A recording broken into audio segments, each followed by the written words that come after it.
We are live. Hey, hey. Good Good night, evening, all. everyone. Good evening, everyone. Welcome. Evening, Hey, girl, evening hey. blessings and salutations. Why you shaking your head for, Debbie? Because that's just if you don't say that, that's not Mr. Llanos. But Correct. And everybody looks for it. So that's me. That's me. You know, I'm gonna be me. Wait, be your authentic self. There you your go. authentic self. No doubt, Amen. no doubt. You're right. Um, while we're coming on, I just kind of want to let everybody who's signing in, looking either tonight or going forward, that I kind of wanted to highlight a business of one of my adopted daughters. Her name is Jahila Daniel. And Jahila moved back home. I think it's been a year now. She's an accountant, but she also has a business called Gems Holistic. And her parents have a vegan food van at home. Really? Where? I think it's somewhere by Complex, but I'm not sure. Ah, But yeah. she has a body line of oils and butters and soaps and a baby line as well. And right now for Valentine's Day, she's doing I think it's called a love box, a self-care love box. There's two different kinds.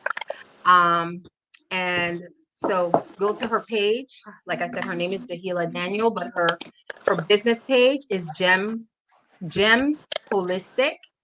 And she also has a website, gemsholistic.com. So she's homegrown, 27 years old. I Awesome think she's sauce. 27 or 28. So, It's good stuff. Lovely. holistic. Lovely. Mhm. We'll check it out. Please do.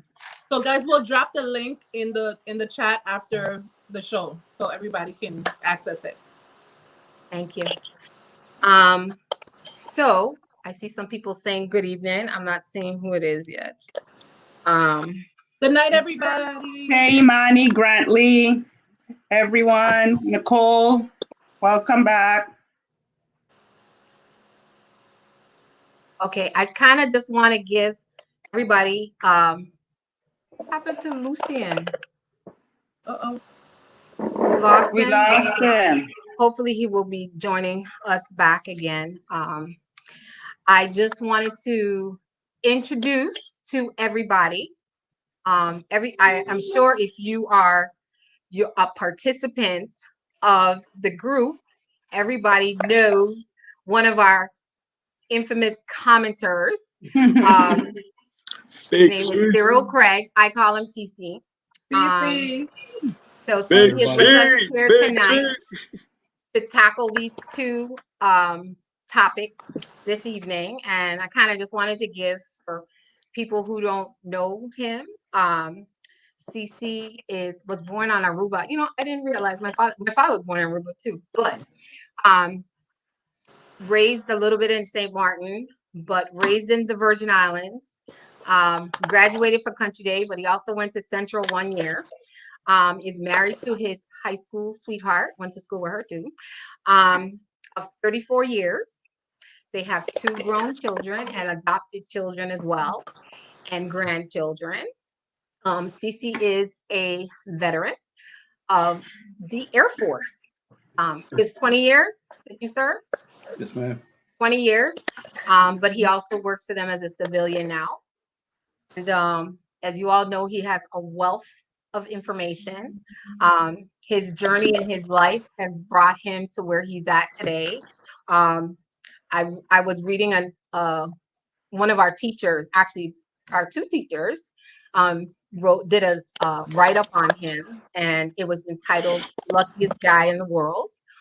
He is an avid, if you all look above his head, lover of Bob Marley. Knows everything Bob Marley, and currently lives in Virginia. So I want to welcome Wow. CC tonight. Thank you. Welcome, CC. Welcome. Now Welcome everybody can aboard. finally put a face and a voice to the comments that he puts in the various posts. So want to welcome you and thank you again for deciding to come on with us. And it won't be the last time. Just putting it out there. So tonight, our conversation is going to be on the post that seemed to get 100 and I think it was last time I looked, it was 101 comments. Crazy. Oh my gosh. Everybody Oh my. went crazy. I know. And it was I actually put it up as an announcement again tonight for anybody who didn't see it. And it was the picture that Lucian posted with a young lady proposing to, I guess, her partner, boyfriend, I don't know. And the question was, is it okay for a woman to propose to a man? So we're gonna start from the top. Well, let me just say, because I usually get out of these questions. So I will just say, when I saw the picture, I kind of cringed. Because for me, yeah, like and again, I don't know why. I have to still figure out the why. But for me, I just find it a little strange. And I'm of the belief that if a man wants to be with you and wants to be married or engaged to you, he's going to let you know. I would assume by then they've had the conversation and he would have done it. But every to each his own. Right. So to me, it kind of like, no. But that's just my take. That is my take on that. How about you, Mr. Llanos? What did you think when you saw that? It was different. I think all of us come from an era where we're a lot more traditional with regards to proposing. I mean, I myself, I did it the traditional way. I went to the parents and everything. I did that. Yeah, I had to. I couldn't do no other way. Again, coming from that era, and the way we were brought up, but we're in different times. And I mean, there's a whole lot of things that have changed with times, and I don't know if it's a form of evolution. I don't know whose evolution. I know it's not mine in that aspect, but yeah, we're in different times, and if that's what works for you, and you're good with it, and you're receptive, and then go for it. It's not for me, but it's not something that I'm against. So, but it's not something that I would welcome. I mean, if a lady come and propose to me, like I saw a meme where a lady pull out a ring and she gave it to the guy, and he, she's like, put it on my finger. He's like, okay, he put it on her finger. And she said, I do. And he said, you do what, drugs? So it was it was that kind of thing, so I'm definitely, I'm not, it's not for me, but I'm not against it. That's my take on it. What you, Danelle? Well, of course, no, I'm not for women proposing to men, but I will say this. I do have a few friends that have kind of pushed their significant others along, meaning we've been together for a long time. We are committed to each other. So you know what? I'm going to go ahead and set the dates, and I'm going to kind of buy your ring, and we're going to usher you to buy my ring. And so like they actually set the whole thing up where they didn't even get the proposal. All right. Oh, wow. And sometimes men need a little ushering or whatever. But for me, I believe a man is the leader. Man is my covering. He's the head. He's supposed to lead. But I do believe it is possible for women to pursue marriage and have the men fall in line, I guess, eventually. But for me, that's not my story. He's going to have to go down on his knees after, like Louis said, going to the parents. I pray they're still alive by then, because I don't know. Yeah, I don't know. And do it the traditional way. So that's just me. Sounds good. Trina, Pinky. Well, our friend Karen just behaving badly over here. She said, nope. And then she said a woman tossed tea and people must stay in their own lane. Karen, what we gonna do with you? Lord Harry. So, but me, I said to each his own. Every man to his own order. Every man to kiss his wife differently. All them nice sayings. For me, please, I ain't asking him. I ain't asking no man to marry me. I don't want. I want you to ask me. So you're either gonna ask me, or I guess we won't get married. I can't ask a guy to marry me. You Come know on. what I mean? I don't feel like he want to marry me and I beg it and I thirsty like Karen said. I don't know. I want the man to come to me. I want to be pampered. When I was proposed to, Vincent went down on his knees and he proposed to me. I was a surprise. He invited the whole family. It was very nice. I didn't know what he was doing, and I tell him, get up off the floor, man. Get up. Why you down there? yeah. I was like, but it was romantic and nice. So anything come after that's that? your expectation going Anything forward. come after that got to be better. So, Wow. yeah. Okay, cool. We're gonna skip over CC and we're gonna go to Lucien because it was your post. So, first off, I think that we as humans, we like what is we consider to be normal. If by chance it was normal for a female to propose to a man, we won't have this conversation. We won't be talking about this because it'll be normal. I don't think that anybody should allow anybody to hold their life in somebody else's, hands. So you're gonna sit down there and wait for years for a person to propose to you. I ain't waiting for years, Lucien. Hold up. Let me finish. Let me finish. And then after the fact, now you wait out that time and he proposed to you. My thing is like if you have somebody, a woman like, you know what, I want to marry you, Lucien. And I'd be like, hell no. Then you already know from the get-go is like, okay, this man don't want to get married, so then why waste your time and you keep it moving? That's how I to the next. Exactly. That's how I see it. So my thing If he asking you, that means he don't want to get married either. No, It's but the same thing. Step to the next. But my thing, but then once again, so then why would you still give a man control over your life like that? He ain't got no control. He does have control because you're sitting down here waiting for the propose, right? You're sitting down here waiting, like, oh, I'm gonna sit down here and wait. Let me wait. I'm gonna be a good girl and wait for him to propose to me. There ain't be no good girl. I'm just saying because that's how we're making it seem. Because we had the conversation already, Lucien, that we lose our power and we let go our power. Exactly. Right, correct. So when we're here waiting for somebody to do something that they're not willing to do, then one, you're not in the right place, right? Exactly. Because he should be praying and hoping that you say yes. Like that's how the game got flipped. I don't know when the game flipped, but it got flipped. It was supposed to be, oh my gosh, I hope that she finds me to be a suitable guy. That she will say yes to me. Now it's just like, when is he gonna propose? Oh my gosh. Like, yeah, exactly. So the whole game got flipped. And I have a problem with that because to me it's like, you're supposed to approach any instance in a seat of power. You know what I'm saying? It's like you gotta look at it like, you know what? I don't know how this dude really feel about me. And I've been proposed to. I mean, I said no, but I've been proposed to. You know what I'm saying? Not to brag on it or anything. And then she broke up with me and she moved on. And now she's happily married.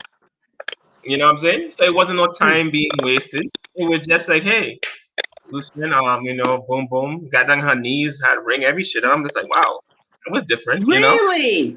Yeah. Wait. It wasn't like the meme where she said to put a ring on my finger and she said, I do. You turned around and said, you do what, drugs? Exactly. Yeah, man. I just think it crazy. It was. I mean, we've only been together for like 8-9 months. You know what I'm saying? But I was like, man, that's too soon. You check. But then some women are like that. They want to be like, well, if I know you within 6, somebody writing a paragraph over here, meaning paying attention to them, especially if it's Miss Karen. If it's Miss Karen, we're not even looking at you. Okay, Karen. But the whole thing about it is the fact that, take your power and then just like stop wasting time, it could be decades and some women still waiting. But who gonna wait for decades? It's the Wait, same. wait, If he don't wait. ask, it's because he don't want to get married. We're gonna go into it a little bit more detail, but I want to hear Cece's take on this before we, Go ahead. because I have a couple questions for you, Lucian. All right. Well, this has been great and entertaining. So I want to start real quick from the beginning and say I'm all for it. Right. I'm open to it.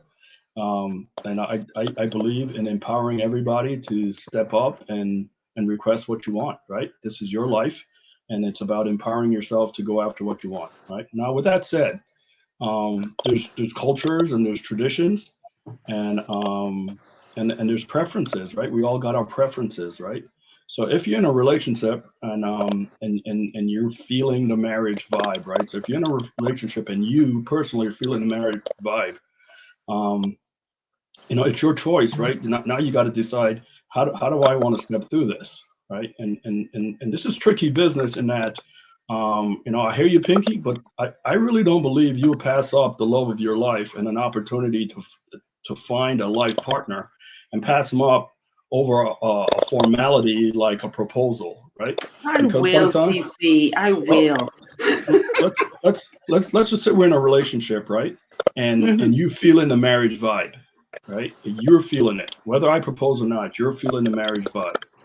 That says to me already about you that you believe that this is the one for you. You believe that this is your partner that you want to go build with, and you're ready to do that, right?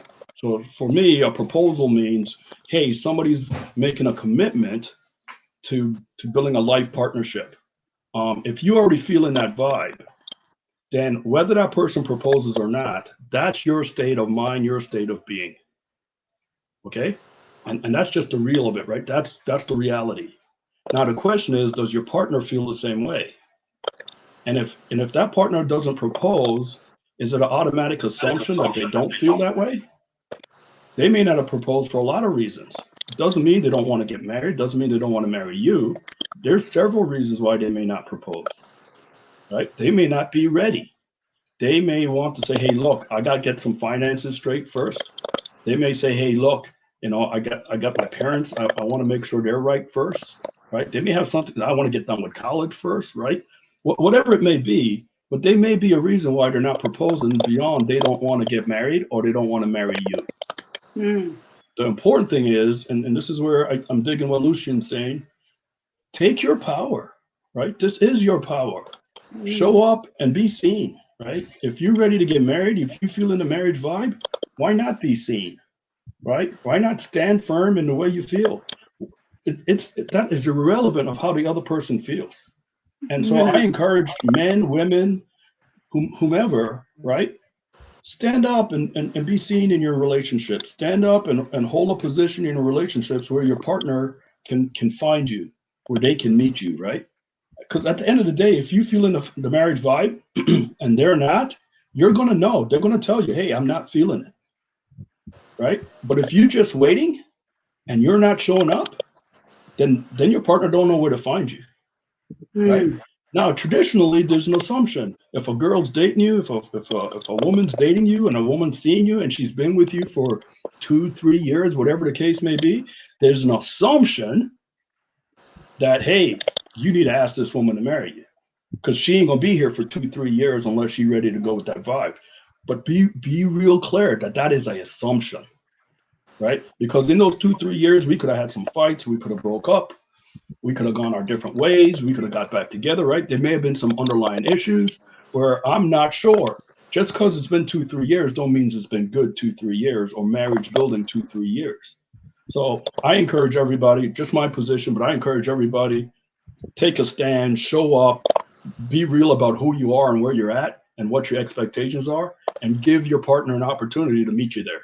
If they don't, they don't. I mean, I still wouldn't ask CC. But you know what? Once again, let me just say this one more time in case people in the back didn't hear this, okay? If we lived in a society where it was common for a woman to propose to a man, we won't be having this conversation. Exactly. It's all about societal norm. You know what I'm saying? Yeah, so of course. my thing is, we have to kind of step outside the box and start thinking like, all right, is just working for us at this time and place. You know what I'm saying? If it's not, then how can we shift? Okay, but this I is my agree with- take on it. This is my take. It's one thing to have the conversation with someone and say, these are my intentions. You know, at the end of this, I really hope that it culminates to marriage. I really don't want to be in a what's going on here kind of situation for a long period of time. That's different. Having that conversation is different than me purchasing a ring and getting down on my knees Definitely. in public. That's for me, that's two different things. So my Yeah. question to you, Mr. Lucien Downs, when the person proposed to you, Yeah. did they have conversations with you prior to that? I mean, they were hinting at it or whatever, because once again, like a lot of people, you know, when you first start a relationship, they've been like, well, you know, I want us to end like in marriage. And you're I like, was using that voice. you know, I mean, it could end in marriage or it couldn't. I mean, I'm not going to sit down here and be like, you know what? Yes, it's going to end in marriage and just playing out like, and it don't. I'm not going to lie to you. You know, if people want to be like they want to be lied to, I'm not going to lie to you. You So know, did you say that you didn't want to be married? Did you tell Oh, that yeah. person that? Oh yeah, because my thing is, it was just the fact that I was still in college. You know what I'm saying? I was still going through my thing, and I'm just like, this is random. Like, no. But like Debbie was saying, having a conversation, that's actually positioning And that's true. yourself. You And that's true. you got to position yourself. You Right. understand? You got to build it, and you got to make sure we have this conversation so we can know where we are. We need to know where we're there. Either we're going to move forward or like step to the next. Yeah, Exactly. like Cece, I hear what you're saying, and I agree. For some people, that will walk, and yeah, you know, like I said, for every man to kiss his wife differently. So, you know, for everybody, it's all the individual. I prefer to give the man the power to feel like a man, Right. and I want to be in my female energy, which is the receiving energy, because the female energy is to receive. I want to receive the gift of a proposal. I want to receive the gift. Right. And so for me, I will hint, and I don't even want a hint, but I will hint. If it comes to the point, I'll be like, honey, you know, I love you and I wish we could be together forever. So please consider. And if he said he want to do that, I'll give him a chance.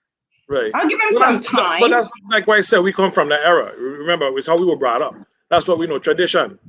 So, you know, and I understand there are folks, you know, like that, like you, Pinky, that's what you want. And I myself, again, like I said, I'm not against it. I just ain't gonna have no woman, because I go ask you doing drugs? What going on? You know what I mean?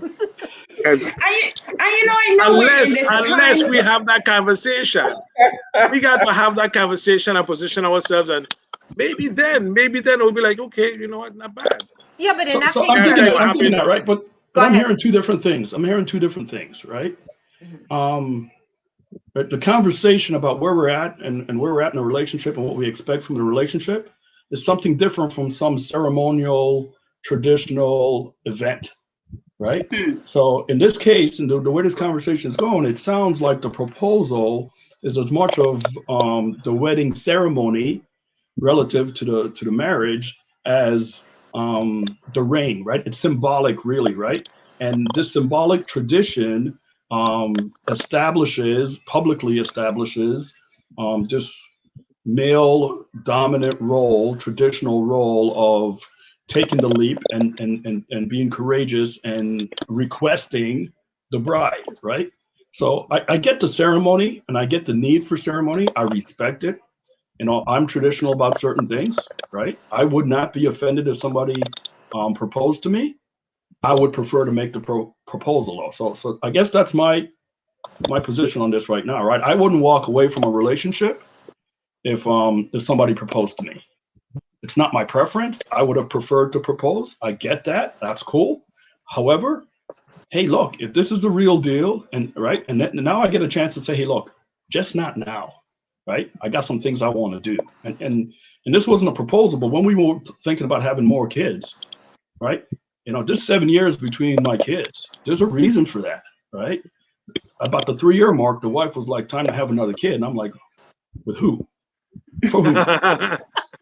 right? Not this guy, right? And then it started, well, you don't want any more kids? And it started out awkward because I was like, yeah, right now I'm not sure I want any more kids. I'm struggling to make ends meet. I'm struggling to be there and be available for both you and the one kid we got. I'm struggling to be financially secure in a way that the future for that kid is secure. And you want to think about another kid, right? But it forced a conversation and allowed us to negotiate. We ended up having more kids. It took 7 years. Okay, right? So the same with the proposal. If you have the conversation about we're in a marriage, I'm ready for marriage, I'm ready to make the commitment, the leap to the future, right? That's cool. You got that. Now, if the proposal is important to you, then I think you need to say that, right? If you're a traditional girl and you want to be proposed and you expect him to ask your dad, right? And by this time, you should know whether your partner's traditional or not, right? Because if your partner's already traditional, then you probably don't have to say anything. But if your partner's not traditional necessarily, you might want to say, hey, look, here's the expectation, right? My parents are looking to see how you approach this. I'm looking to see how you approach this, right? Because it does set a standard for us. For us, it's a way of communicating your level of commitment, your desire, your intent. And if you have that conversation, I don't think this is even an issue, right? I don't think most guys are so offended by having to do that they wouldn't do it, right? So it comes down to the communication, in my opinion. As a male, I'm open to it, right? If you feel empowered enough, as a matter of fact, it's kind of cool, I think, to have an empowering partner that's willing to show up in a relationship and say, hey, this is what I want, this is what I need. I think that's important, right? Because that also sets a precedent for how the rest of the relationship goes. So, I'm open to it. I'm a little concerned about those people that it has to be this way or else. I'm a little concerned, finding a life partner and building a relationship doesn't happen every day. I hear people lament all the time about how long it takes to, how long they've been single and how long it takes to find the right one and all these things, right? I just don't see you passing that opportunity up because a ceremonial event didn't happen the way you had some expectation, right? So that's the concern I would have about that. I wouldn't be so closed off to it. But if you have a preference, then by all means, you should stand out and show up and give your piece. I think it all boils down to also. I had to know. Go ahead. We talked about dating on the last show or the show before that, and so I think that's why it's important, in the dating phase, to take your time and communicate, so you could kind of get some kind of basis on this person's value system. Because to me, it all boils down to your value system. Some people think that marriage is just a piece of paper, it's a legal agreement. Other people think it's ceremonial, it's sacred. Based on your belief system, that's what drives people to want to get married. So if you're dating somebody who thinks that it's just a piece of paper and you're, more spiritual in the whole marriage aspect, then that's where you're going to bump heads. That's where you're not going to agree.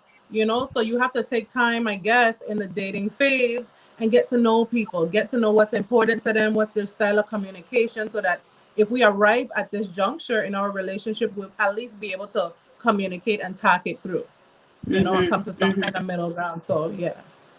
I have a question, but if she's getting down on her knees, who's wearing the ring? Really? Yes. Look at it.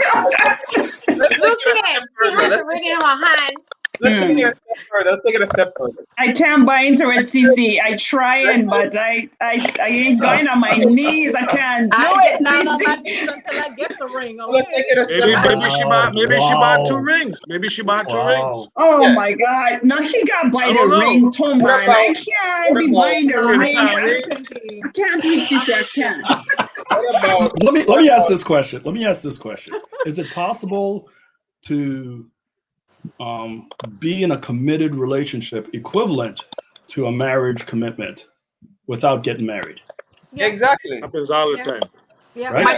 My sister is in a relationship. This year is going to make 26 years. They're not married, but they're married. My question would be then, is the proposal that much of a deal breaker? Exactly. And that's a good question, because so many years have been invested. What happens then? It becomes tricky at that point.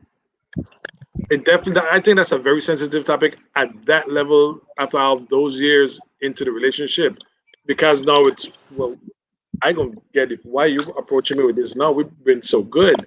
Where is this coming? So that clearly sets a different. That tells the other partner your mindset is different now. Or something So changed, or yeah, right? things change. You're right. Right? That's a very good question. And let so me- this is why I think divorce rates are up, right? Mm. Because we rush into this commitment Yeah. in some insecure way, thinking that commitment and that marriage is a safety blanket or a net or some kind of security or insurance that It this is. relationship won't dissolve quickly, right? That when things get tough, somebody's just not going to bail. But the truth is, the way divorce works today, Exactly. that's not true. That's not And that's not piggybacking- realistic. I'm piggybacking on what you're saying, Cyril, is the fact that it's like this is like every woman's dream. Like Yes, dream. it is. this is what I have to do. I have to get married, or they feel they're not accomplished. I'm just like, you don't have to be married to feel accomplished. I know people are gonna be like, boo, but it's true. I mean, Lucy, why? and- But nothing's wrong with wanting to get married. No, it's It's nothing fine. wrong Nothing's with wrong that. with There's wanting nothing to get wrong with that. And You know- having that as a goal. But then at the same token, though, you shouldn't feel like if something is wrong with you if you're not married. A lot of You're saying some women think it's a necessity. It makes them Exactly. complete. You know, They we complete have to, y'all It's are like- guys, But ain't nothing right? wrong with that. You know, some people have that mindset. Ain't nothing wrong with Louis, that. Louis is like, listen, I have the house, I have the car, I got an education, I got the looks, right? And guess what? You got a husband. You got a ring. That sucks. You understand? So then, Oh, so then, what? so then, like, so then a lot of times people then think that like something is wrong with them. It's nothing wrong with you. It's okay. You know, Again, it's okay not to be married.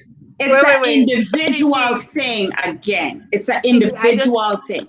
I just have to say, Karen just said the way my knees and bank account set up, I will need an EMT to get up and fraud call from the bank for abnormal account activity. I just have to say it. Awesome. Whatever, Karen. Honey, my knee bad too, so I ain't going down. I no need for nobody. That's number one. And number two, I ain't spending my money. So Wow. no, Wow. this is the thing. Pinky, you're hurting me. That's how Pinky did it. That's how she did. That's how she did. Pinky. That's how she did. Look.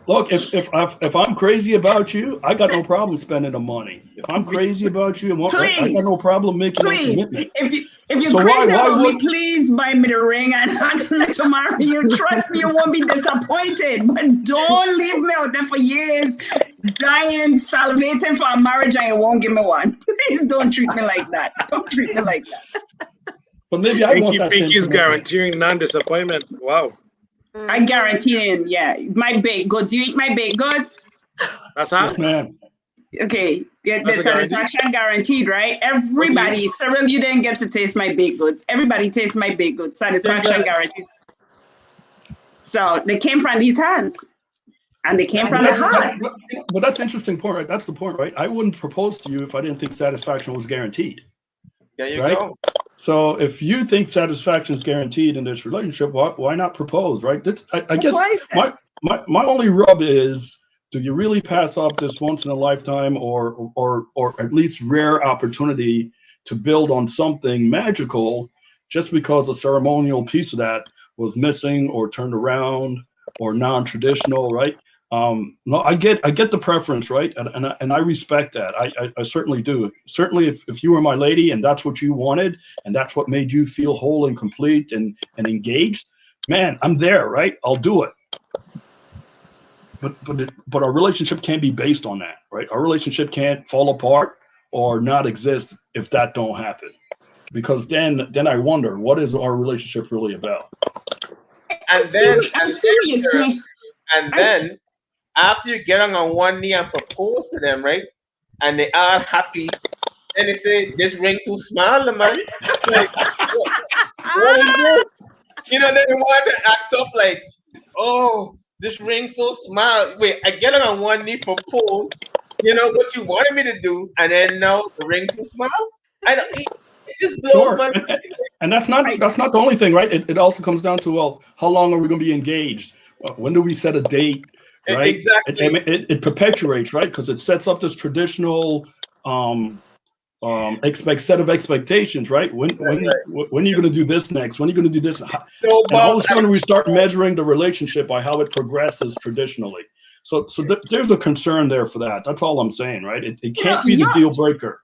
Y'all are guys, and that's why y'all say this, but you have to remember we are Americans. We were brought up with an American culture and vaginal. We're brought up in a culture where we are raised to think and believe. This is embedded in us, in our cells, Cece. Everything we watch from the time we're kids, we are steered in this direction. You guys are steered to be our protector. Y'all are superheroes. Y'all get your guns to shoot. We are taught to be wives. We are taught to be mothers. We are raised that way. God created us that way to be a mother. We can't be a mother without a man or whatever. Yeah, so we are raised that way. And then it becomes a family and we become a unit and we become one. So when we become this family, this is a tradition that we were raised in. Years ago, maybe 50 years ago, women were called spinsters. When they weren't asked to get married, they were shunned from society. When not 50, maybe 175 years, I don't know.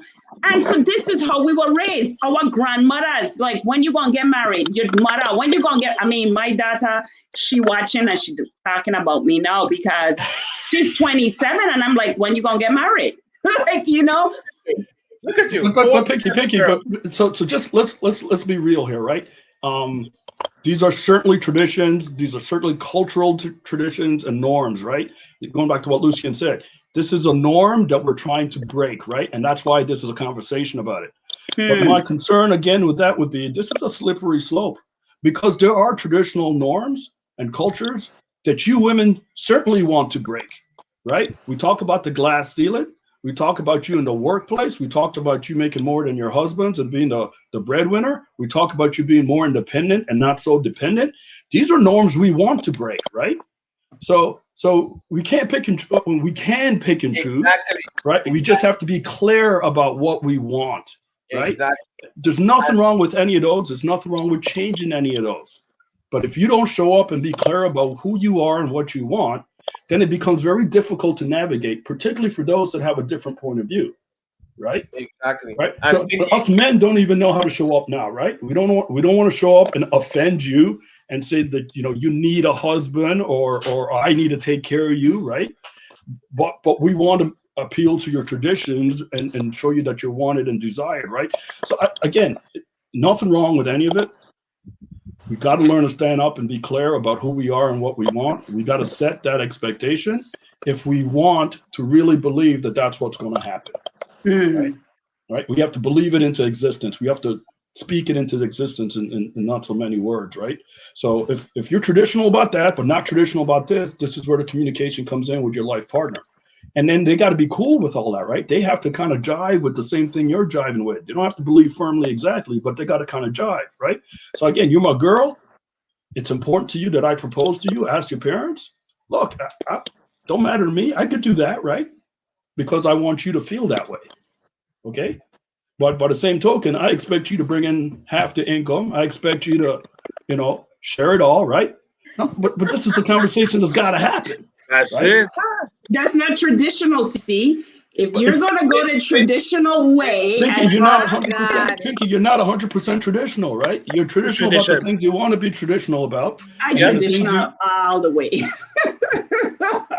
Oh God. Okay. We're gonna segue because it's already Some commentary, gone Debbie. Some commentary.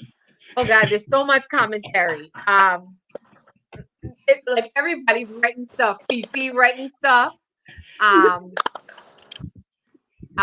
She said, listen, a lot of our grandfathers were married to our grandmothers, and Sarah next door had children with him too. Fifi, Kazo. Yeah.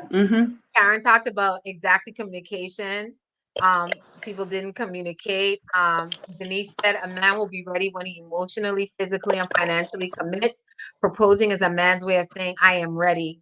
Rush that process, you will get hurt. A woman is ready much earlier, typically. That's how I feel as well. I saw a post, a comment here by my cousin Jason. He said that he knows somebody. I saw him right. I have seen this in person. One of my cousins, one of his cousins. Okay, whatever. His girlfriend did it and bought 2 rings. Yeah. So, like, it happens. People have actually witnessed it, seeing it happen. But there's so many comments. I'm gonna try and, like, when we're ending this, go back to them. But I really appreciate all of the comments. But I kind of want to. I would share with you guys one more thing though. I do have a couple, a friend. They've been married 28 years now, but they've been together much longer. And she originally proposed, and he actually turned her down. Wow. And he turned her down and said, "Look, I love you. I do someday want to marry you, but here's the deal: you're not ready, and I'm not ready. Right? You're coming out of a marriage. I'm not sure you're through, and that's I'm not sure that's been cleaned up enough for you to be ready to move on. And right now, my military career says, I can't make career decisions on this relationship." And so they went their separate ways. 2 years later, they recommitted. Right? And they've been married ever since. So it can happen, right? It's not that it can't happen, and non-traditional is not a death sentence, right? It really just comes down to how we show up and where we meet each other. Exactly. Wow. Especially when we want to be talking about we want this and we want that and we want the next and our ring to smile. We said we gotta be intentional. If you're intentional, you know what you want. Can't fish or fall, Lucian. You know my saying to you. I hear you. And you want a woman ask you to marry and you turning them down? Stop it. First of all, anyway, that's a long story. Okay, we're gonna come back to that. Yeah, we'll come back to that some other day. Let's go. Okay, so the next topic is intimacy. And so my question to everybody is, when you hear the word intimacy, what does it mean to you? And why do you think it's important to a relationship? So I will start with Mr. Llanos. Again. Yes, again. That's okay. That's all right. Intimacy, of course. First thing we hear when we hear intimacy, most people. No, what's the first thing you hear when you hear intimacy? Naturally, we associate it with a sexual tone, but that's just naturally. But intimacy, there's so many things. You could be by yourself and have a thought, a moment to self that puts a smile on your face, and that becomes an intimate moment with yourself. So you have any intimate moments with yourself, Louis? All the time. And you know how they end. All the time. You know how they end. Y'all are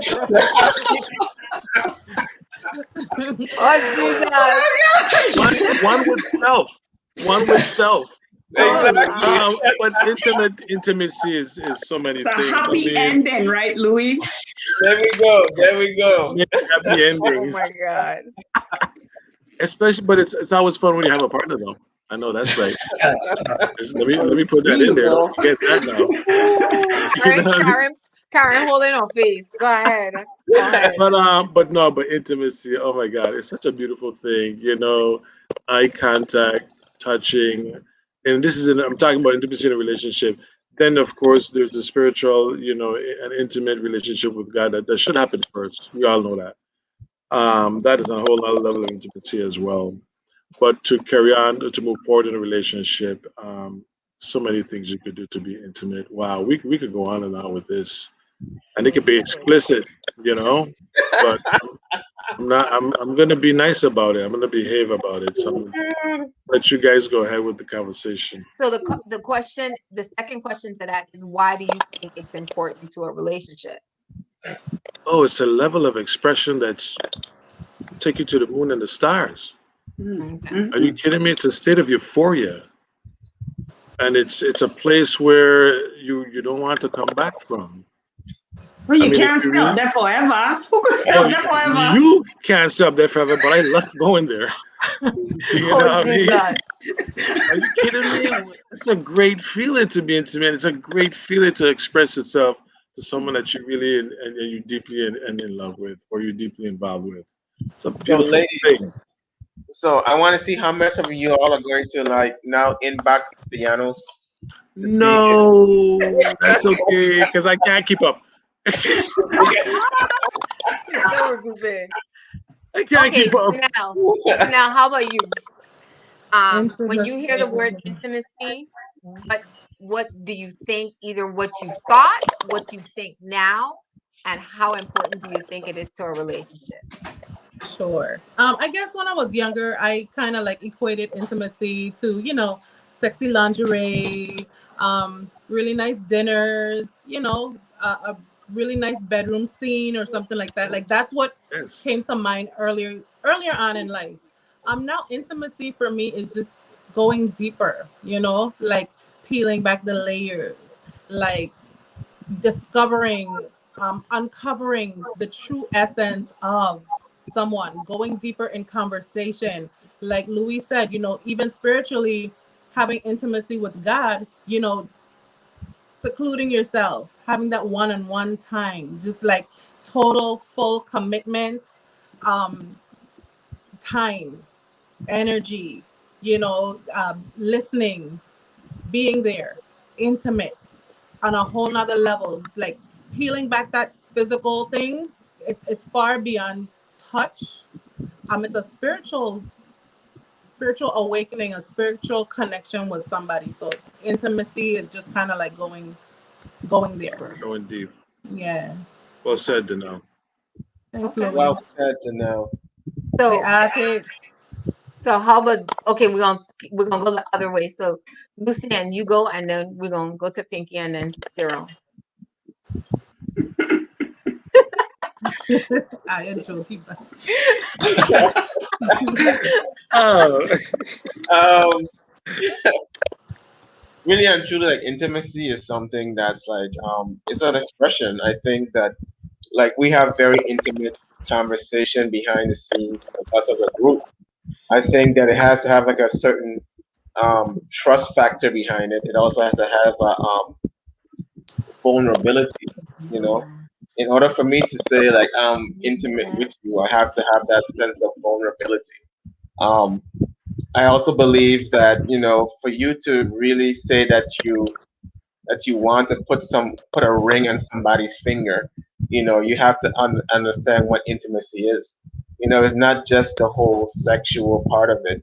It's more of the like the bonding aspect. Like us sitting down and having this conversation, and even though it might not be a conversation that we might not be the top 10 of the most, but we understand each other enough to feel comfortable to have the conversation, to be vulnerable once again. Um, Intimacy also is, of course, has a sexual aspect of it. The learning aspect, the experimentation aspect. But once again, you have to have that sense of trust and feeling of oneness with your partner. So I like that, Lucian. I like You know. what you said about learning and experimentation and Yeah. trust. That's Yeah. very important. Yeah. exactly, because you You're don't going want. deep tonight, my son. Yeah. What? Yeah. I gotta keep you Cyril, man. So Oh, Sarah bringing out the depths in Luciana. Lord Harry. I've been practicing all day.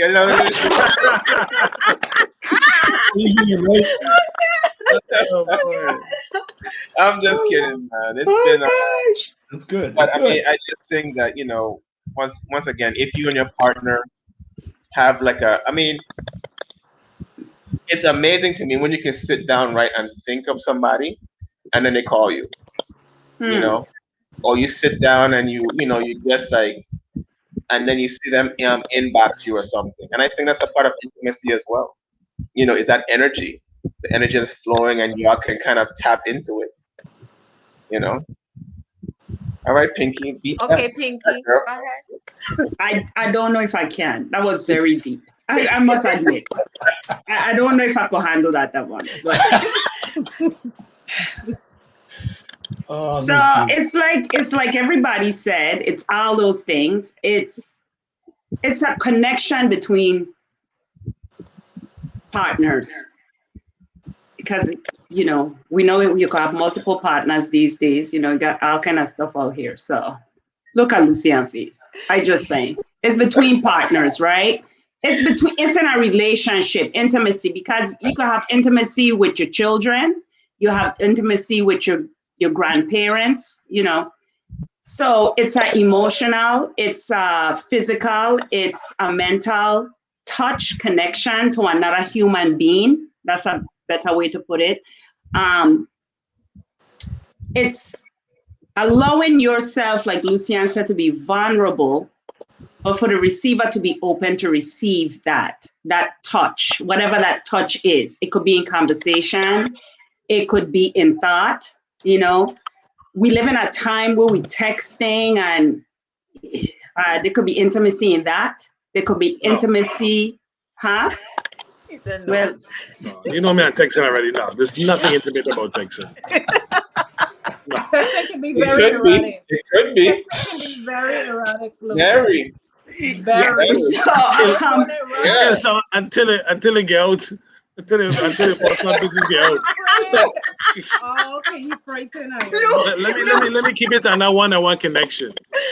Louis can't handle the texting, but this is the time we I live can't handle in. it, but it's just that I don't think you get to express yourself really well through text. You could say things, you could say a lot of things, but when you have conversation and you listen to my tone and the different raises in my tone and my voice and different things, different levels, that says a whole lot more. And that itself is intimate.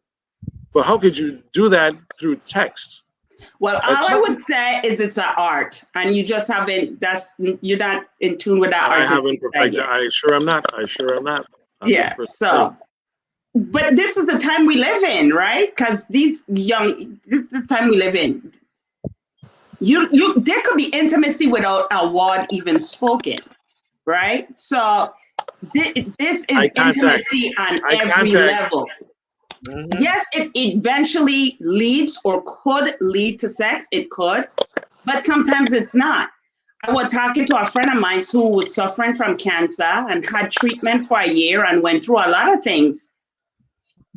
And there was intimacy there between her and her mate. It's not always in the situation where we're healthy or we're young. I put on a video today. I don't know who watched it. These people are like 80 and 90, and they have intimacy every single day. They have been. So we have to open our mind, Louis, to what intimacy is. Yeah, but that's not texting. It could be many things, just not texting. Go ahead. Oh, Lord. You know what? You feel about the texting like I feel about the man guy asked me to marry me. See, you tradition, right? See, you're right. There's some things I'm not traditional about, So, yeah, you're right. So that's my definition of intimacy. Allowing another human to touch. But for me, I had to learn, you have to be open, because we come from a culture where we do not, parents don't hug. They don't tell their children, I love you. I mean, some do. Yes, there's some that do. My kids that every day. But there are some who don't, and our grandparents, they want these people.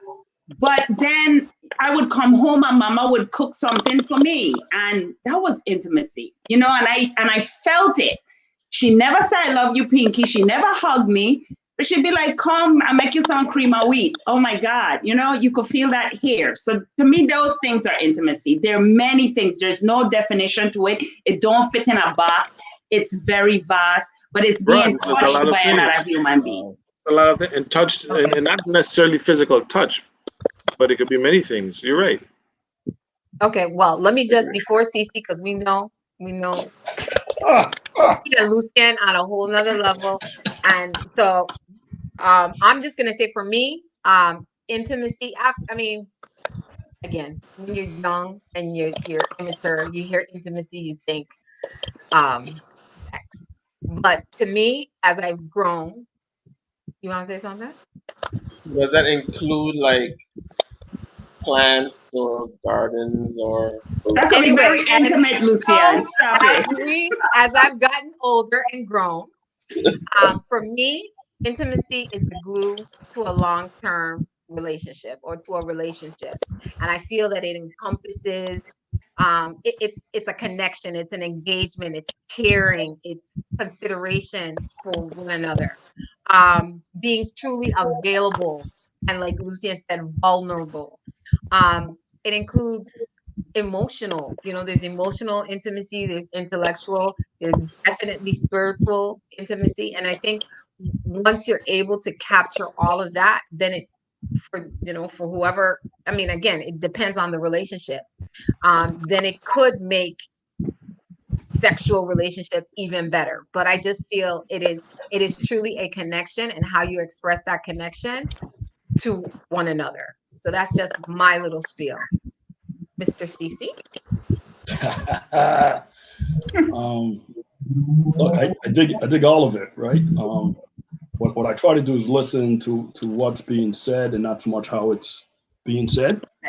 So, before I answer the question, I'm just going to point out some of the things I heard, right? To be intimate, you have to be vulnerable. It is a vulnerable experience, right? So what's that vulnerability about? What's being exposed and what's being put out there that you have to relinquish control over, or open up to, right? So that's a question I have, right? Why is it vulnerable, right? And for me, it's vulnerable because intimacy is proximity to your core, proximity to who you really are in your existence. It doesn't matter what it is. It doesn't matter if it's sex, or if it's a touch, or if it's a text, right?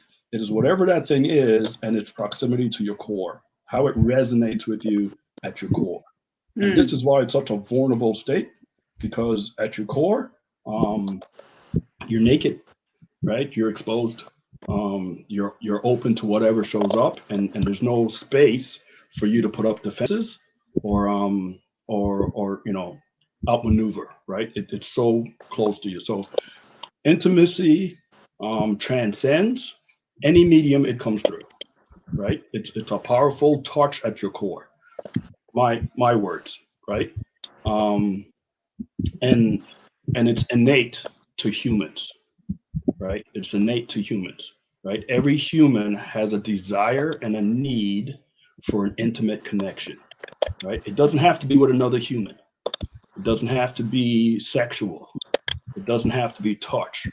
But when you look at humans, they're all seeking something.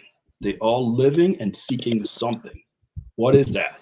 I believe humans are seeking that relationship, that connection with who we really are, which is a spiritual being, right? We are not humans having a spiritual experience. We are spiritual beings having a human experience. And our human is constantly in search of and in need of that connection to who we really are at our core. Anything that resonates there, anything that touches that, is an intimate experience. And this is why you have intimacy showing up in so many different mediums or venues, right? This is why intimate can show up in so many ways. This is also why intimacy can be very dangerous to your core, right? If people show up intimately, if you allow an intimate connection that is unhealthy, it could rock you at your core. It can destroy you at your core. And once your core is rocked, it poisons everything you touch, right? So intimacy is innate. We can't deny it. We can't, right? We can mask it. We can do things to mask it. We can drink. We can smoke. We can, be sexy. It's the basis for addiction, right? When we're trying to mask a lot of these things. So it's innate, and it's at your core, right? Your second question about is it essential to a relationship, to a long-lasting relationship, right? I'm going to drop the long-lasting, right? Because, and the reason I say that is we look at marriage or dating or life partner relationships as as having a beginning and for eternity kind of a thing, right? I'll tell you, any relationship you have, every time you've been touched by any other thing, it's permanent, right? You can't unlearn that. You can't undo that, right? You're shaped that way forever. There's a saying that you can never step in the same water in a river twice because the river is always moving, right? It's the same thing, right? Once we've had this conversation, once we've had this exchange, I can't undo that. That lasts for eternity. We may never see or speak again, but that lasts for eternity. Mhm. So any intimate engagement, whether it's something you ate, whether it's something you saw, right? Whether it's a conversation with a person, whether it's sex, doesn't matter what it is. If it was intimate and it rocked you, it shaped you, then it's forever.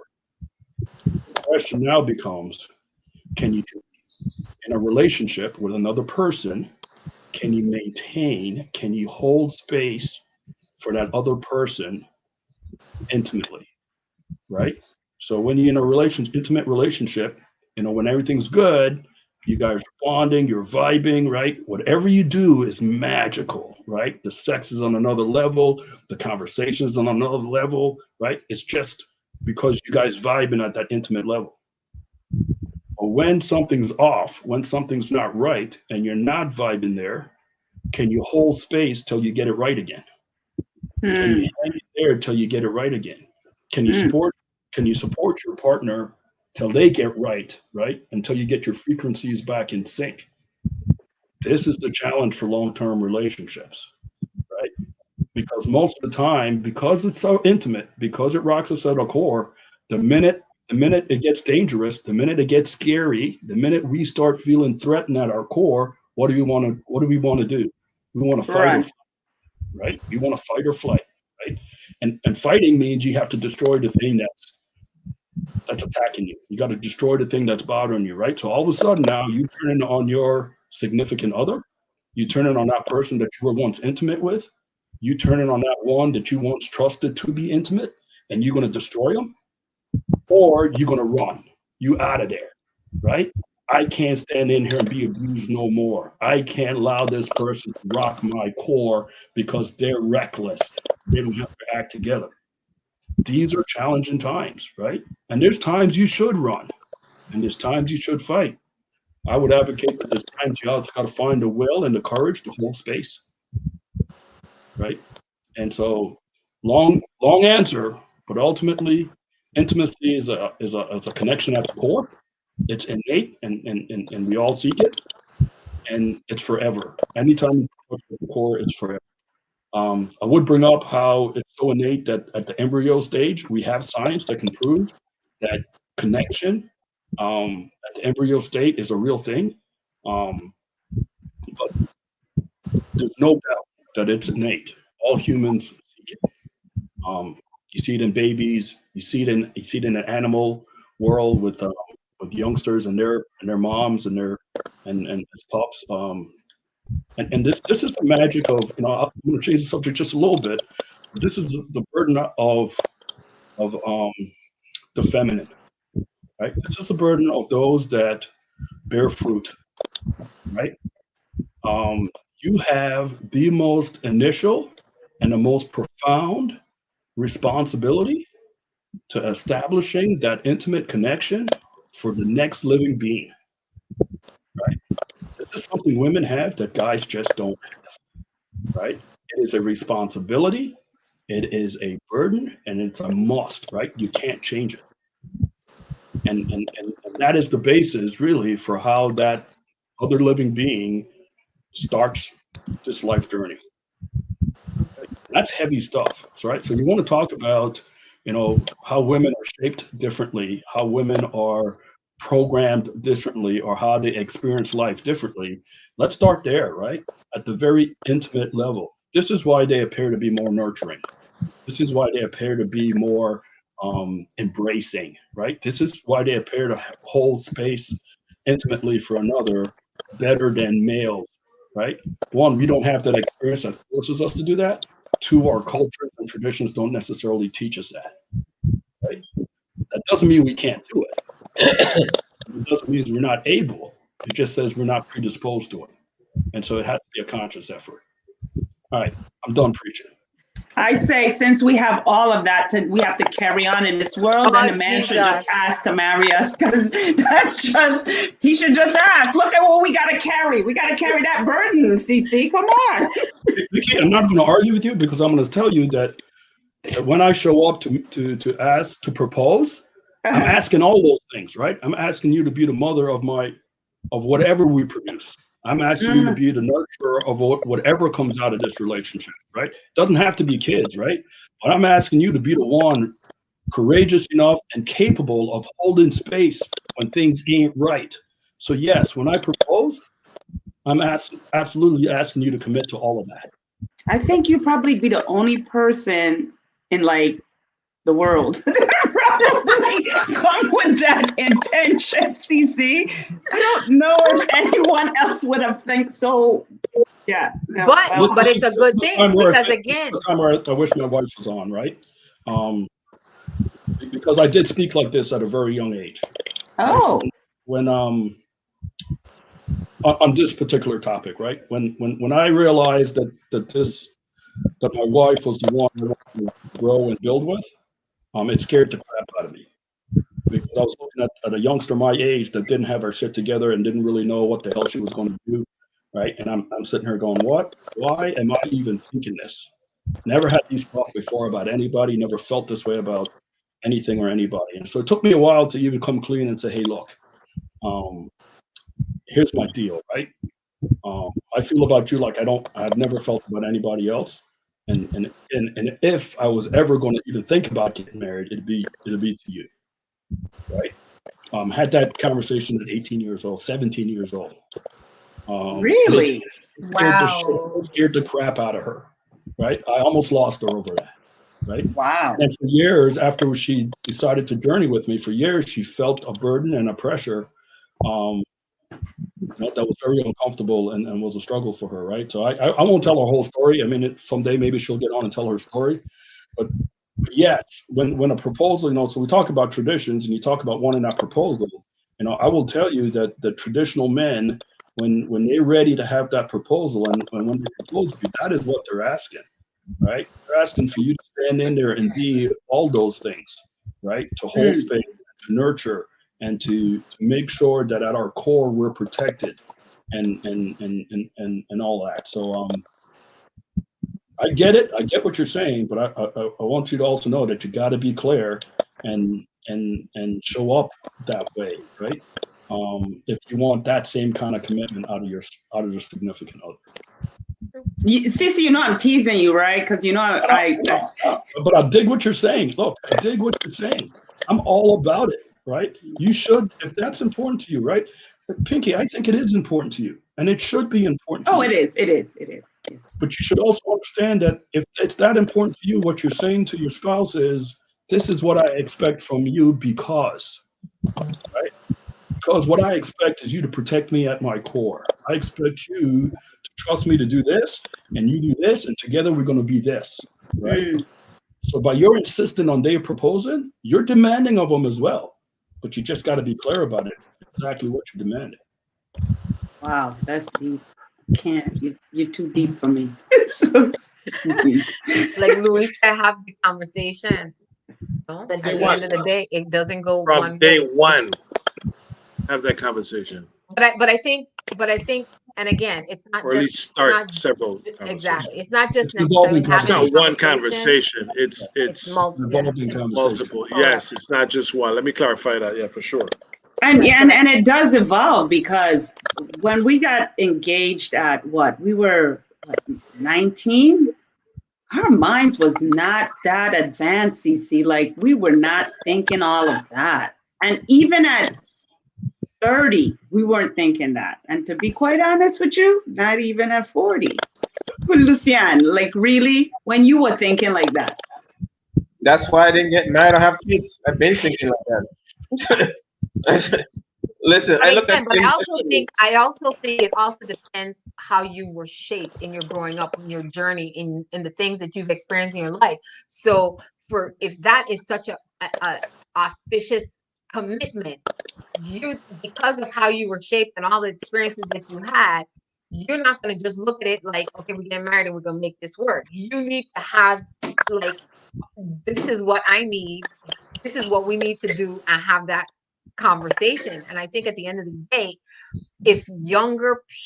well, not necessarily even younger, anybody who is entering into a relationship needs to have these conversations, because at the end of the day, all you're doing is setting yourself up for failure if you don't, But Denise said here, which is very important. Louisa had this conversation from day one, and Denise said, a woman cannot come day one talking to no marriage with no man. She can't come day one. No, we're not talking about that. Talking marriage. No, we're not talking about that at all. What's her name, Denise? Denise Gomes. That's Oh, Denfield Denise. Down. Hey, Denise, how you doing? Yeah. It's not about marriage. It's about what is your expectation. Like I remember, I don't know how many weeks ago, I said, why does somebody want to be in a relationship? Why are you getting in the relationship in the first place? Because I might be getting in the relationship because I just want companionship and somebody to sit down with and go out to dinner with. And you're looking at a lifetime partner to build with. So if you're not having them conversations, that's where miscommunication is going to happen. And then you're going to. When do we have those conversations? We need to. It's not when we do. But Debbie, here's what I want to say, right? Like, we have to have the conversations about our desires and expectations and wants, right? It's not about, starting a conversation about, I expect this to be, what it would look like if you were my life partner, right? We all have, so I'm much better about my narrative and my language now about how I feel and what I was thinking when I was 18, right? Had you spoken to me at 18, it wouldn't sound like this. It would sound very different, okay? True. But what's very clear is I had a feeling, right? I knew what I liked and I knew what I didn't like. I knew what I wanted out of life and I knew what I didn't want out of life. And so that sounds different as you evolve through life, but it's the same feeling, right? You still know, right? You still desire something, right? And going back to intimacy, you're still looking for that connection that transcends all, right? So just in conversation, talking about what those feelings are, being able to express yourself in terms of what you're feeling and what you would like to continue feeling and where you would like to go is what the conversation is and how that conversation evolves. At some point, there's a milestone in there that says, okay, we've evolved this far, I'd like to get married. Okay, we've evolved this far, I'd like to have kids. Okay, we've evolved this far, I want to change careers, right? But it evolves. It's an evolving conversation. It doesn't start out with, hey, I want to marry you, so we need to back up and do all these things so we can get married, right? Or you have the conversation and you just determine, you know what, this relationship is going well, we don't need to be married. What about that? That's that's a milestone. Right. And piggybacking on what Cece was saying was the fact that is more based on maturity level, you know what I'm saying? Because if you don't have the maturity to understand, to have those kind of conversations, you're not gonna have them. At a very young age, you could be very mature, but as you said before, it won't sound the same then than it would sound now, because you of course matured, you've learned more diction, so you have a different way of expressing yourself. But it all comes down to the same thing. You have to have a certain maturity level to even have the understanding. I agree. I think it's a heightened level of maturity to be in a relationship long term, 20 plus years, and not be married and be agreeable with. Be in agreement with that. So that it's a definite, high level of maturity, because the norm, the societal norm and expectation is to involve matrimony. But to be beyond that, I think is just dope. If you could just stay together and you guys come to that agreement, I think that's crazy dope. But yeah, again, that's why. Sorry. Go ahead. But I think Louis, having that mindset has a heightened sense of maturity, because most women are going to feel like if it's like you love me but you don't really love me because you don't want to get married to me. You know what I'm saying? So once you have that kind of that societal pressure, because it ain't just it's not her, but it's more for people that he marry you. But that's where that level of maturity come in, and you've surpassed that. You've gone beyond that. You know what? You can say what you want. I'm beyond that. You know But what it I mean? also, but also part of it too is that, and that's why I keep saying, why do you want it? Because I think a lot of times we want something because that's what the world tells us. We want something because that's somebody else's expectation. Because even for me, when I think back when I was younger, I remember asking my mom, how do you feel about me moving in? And she was like, no. So guess what? I went and eloped and get married. But the thing about it is that we make decisions a lot of times for reasons outside of ourselves. Why do you want to get married? Are you getting married because somebody says so? Are you? And that's the thing that I think we need to be clearer about when we're asking for something or we want something. And again, intention, because to truly be happy with your decision, it has to be something you're doing for you and not for everybody else. I wanted to So ask let me ask. Cece. Cece, I wanted to ask you, what's the difference between, is there a difference? I would like to hear your take on it. Is there a difference between intimacy and the word gone from me? What is it? The word gone. Help. Intimacy and intimacy? I don't know. And sex? Sexual? No. No one can run away from you, please. Don't tell me. Chemical, what is it? Oh, biological? Geez, Bretta, you couldn't help me. yes. Why you couldn't help me with something so simple? Come on. Intimacy causes chemical reactions. So Is there a difference though? Like, because, okay, in our culture, people could meet somebody day one, like hookup culture. They feel something, they feel. They end up, having sex. Is that intimacy? Yes and no, right? So I'm going to come back to that. That's a great question, and I'm going to come back to that, right? Going back to what Debbie said, right? We've been focusing so much on the relationship between two people and all the mechanics to make that work, right? When you're talking about intimacy and you're talking about having a relationship, the most intimate relationship to have is the one with yourself, right? Can you be real with yourself about who you are and what you want and what you're feeling and what's going on?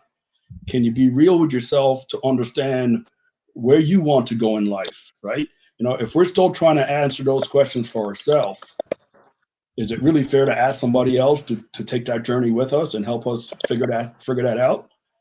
Maybe they haven't answered those questions for themselves, right? So when I speak of intimacy, it's really a personal relationship between who I am spiritually and who my human is, right? Once I work that intimate relationship out, once I can trust my human to be grounded in my core and vice versa, now I'm in a position to understand, empathize, be compassionate with somebody else that has that same journey and same struggle, right? So intimacy is a very spiritual and it's a very individual thing initially. The invitation to allow somebody else to share in that is a conscious and intentional act, right? That is love, right? So when I talk about love, you have to be loved to share love, right? So you must be able to have this intimate relationship with yourself first. You must make that kind of connection first. You must be able to have these conversations with yourself on a very real level. Once you're there, now you can share that. Now you can hold that kind of a space, that loving kind of a space with somebody else. The hope is somebody else that's on that journey and it's pretty close recognizes you and where you're at, and now you guys can team up, right, on that journey. That's when the magic really starts to happen, right? Because now it's exponential, right? That love and that vibe and that, right? It's but when relationships don't have a chance to be grounded in that, and you guys trying to find your way to that with all the stuff one's got going on and all the stuff the other's got going on, man, that's Russian roulette, right? And the odds ain't in your favor, right? So this is the struggle. This is the life struggle, right? And it's not just a relationship with your significant other. This is a relationship you have at work. This is a relationship you have with your friends, with your mom, your dad. Hell, I learned most of this with the relationship with my kids, right? I have not been more angry and more upset and disliked the behavior of another human being more than my kids at times. Oh my gosh, who are you By the talking? same token, I've never loved another human being. I've never held space for another human being like my kids. That dichotomy has forced me to learn how to do that, how to hold space for somebody you care about and love while they're not behaving well, right? And all the challenges that go with that. Mhm. Going back to your question, Pinky, there is a biology, all right? Humans are a living organism, and there is a biology there that we cannot ignore. That biology is triggered by the brain, right? So how you think is how you feel, and that's what drives your biology. So if I can trigger your mind, right? You hear a lot of sayings, right? If you seduce a woman's mind, the rest of her will come along, right? It's true for men as well. Okay, the mind triggers endorphins. The mind triggers Endorphins, that's the word. the mind triggers a biology that makes you feel good or makes you feel bad, makes you feel strong, makes you feel brave, right? The mind is a biology, and it's a chemical reaction. Chemical reaction, yeah. You can't. It's not fake. It's not untrue, right? But it's triggered by the mind. It is triggered by the mind, right? So if I can seduce the mind, if I can program the mind, if I can reprogram the mind, then I could change how I feel, right? That too is also very intimate. You know, for years, even when we were growing up, don't mess with my mind. He just playing with her mind, right? It's just messing with my, right? That's what that's about, right? If I can get you to think a thing, I can get you to feel a thing. And that is so true. That is very true. And I realized too, like the older, like having like when I was dating for a while, like most females are just like they're very mental at this stage of their lives. You know, the physicalness of it is nice, but once you can get into their minds, you know, everything else follows. That's such a true statement. Very true statement. You know, especially I forgot the name of the what they call it. They enjoy like the mentalness of it. I think it's Sapiosexual. sex. Yeah, yeah. They enjoy the mentalness of it. But that's a slippery slope as well, right? Right. Because we can't be all things to everybody, right? I can't live in your head and keep you feeling good about yourself. Right. I can't keep telling you the things you need to hear and stroking you in ways that keeps you right. This has to be an organic thing if it's going to be lasting, right? This is why the relationship with self is so important, right? This is why you have to be grounded in yourself, right? Organic. If you're relying on me, you're giving away your power. That's where you give away your power. Correct. That's where you lose yourself, right? And you got nobody to blame but yourself at the end of the day. No matter what I do or say, it's yourself, right? This is where you've given it up. And so that's why it's important to be well grounded with yourself, have that spiritual connection with yourself, make sure you understand your intimate space personally before you even attempt to share that with somebody else. I agree. I think a lot of us are scared. Not when I say us, just people in general. Some people are just really scared of themselves. They're scared to be alone. And so they look at a relationship or a proposal as a way to be complete. But see, you have to show up on the scene already whole and complete, lacking nothing. All right. And it's easier said than done. And so in your singleness is not a crime, right? You have to work on loving self. You have to understand what true intimacy with yourself is first before you expect it from somebody else. You understand? So yeah, I'm all there in terms of just feeding yourself with positivity, trying to discover who you are first before looking for somebody else to come complete you, because that does not work. It just doesn't.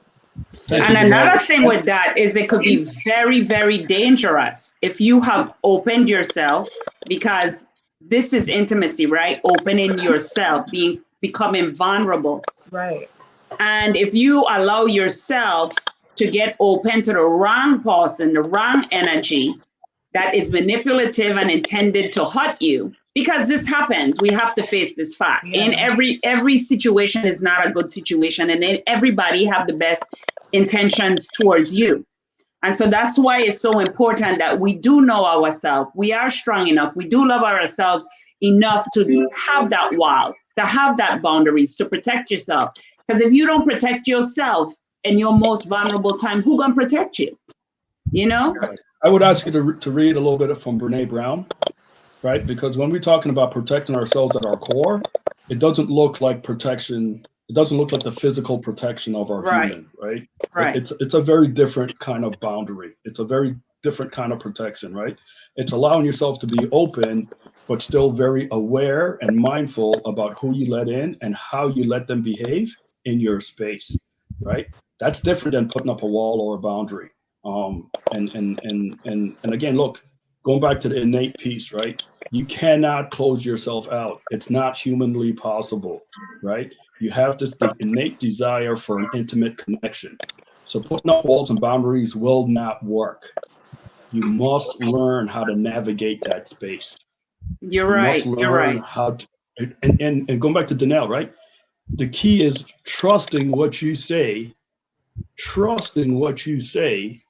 or trusting yourself in that space. If you can't trust yourself in that space, if you can't find peace in that space with yourself, there's no way you'll find that with somebody else. There's no way. I'm gonna have to end it there because we're almost at our time. Of course, as I always say, every week we get better and better at this. And I want to reiterate again to everybody looking, we are nowhere shape form professionals. This is our experiences, this is our journey, this is our learning, and this is our